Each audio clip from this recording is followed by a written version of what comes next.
தங்க வசனம். கர்த்தாவே, இன்றைக்கு நீர் எனக்கு காரியம் சித்திக்க பண்ணி தயவு செய்தருளும். ஆதியாகமம் 24:12. இன்றைய தியானம் காரிய சித்தி. ஆபிரகாமின் ஊழியக்காரன் ஜெபத்தோட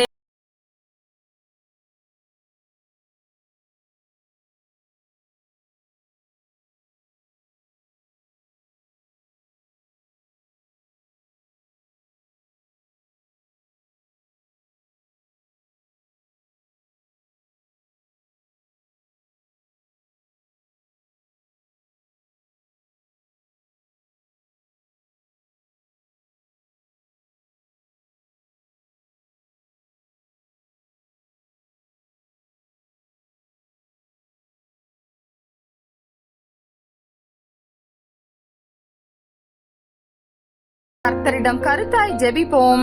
நம்முடைய வாழ்வின் காரியங்களையும் கர்த்தர் சித்திக்க பண்ணுவார்.